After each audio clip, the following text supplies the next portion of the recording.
And that's why today, at my direction, and this is the first of 10 Department of War directives that are arriving at your commands as we speak and in your inbox.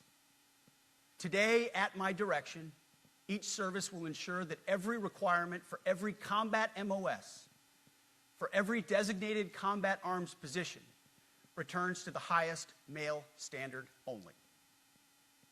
Because this job is life or death.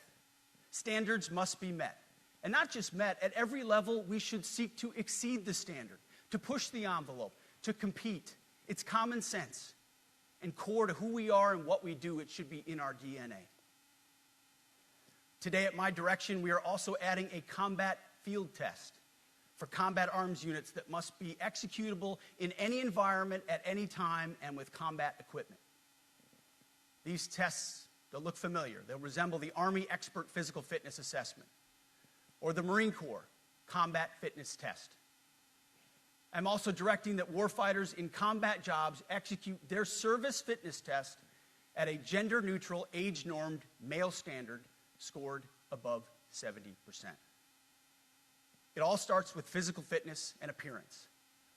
If the Secretary of War can do regular, hard PT, so can every member of our joint force.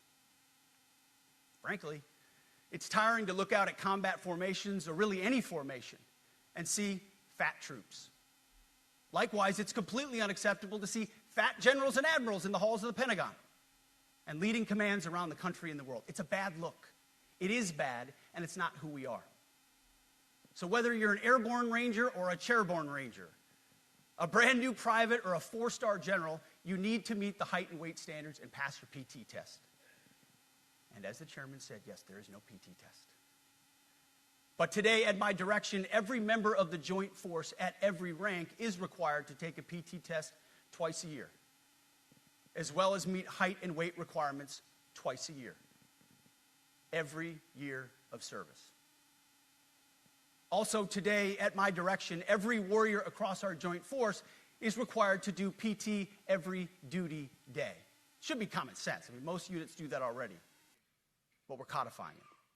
And we're not talking like hot yoga and stretching. Real hard PT, either as a unit or as an individual. At every level, from the Joint Chiefs to everyone in this room to the youngest private, leaders set the standard. And so many of you do this already. Active, Guard, and Reserve. This also means grooming standards. No more beards, long hair, superficial individual expression. We're going to cut our hair, shave our beards, and adhere to standards. Because it's like the broken windows theory of policing. It's like when you let the small stuff go, the big stuff eventually goes. So you have to address the small stuff. This is on duty, in the field, and in the rear. If you want a beard, you can join Special Forces. If not, then shave. We don't have a military full of Nordic pagans. But unfortunately, we have had leaders who either refused to call BS and enforce standards, or leaders who felt like they were not allowed to enforce standards. Both are unacceptable.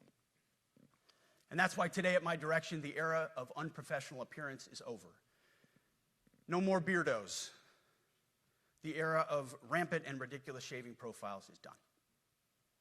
Simply put, if you do not meet the male-level physical standards for combat positions, cannot pass a PT test, or don't want to shave and look professional, it's time for a new position or a new profession.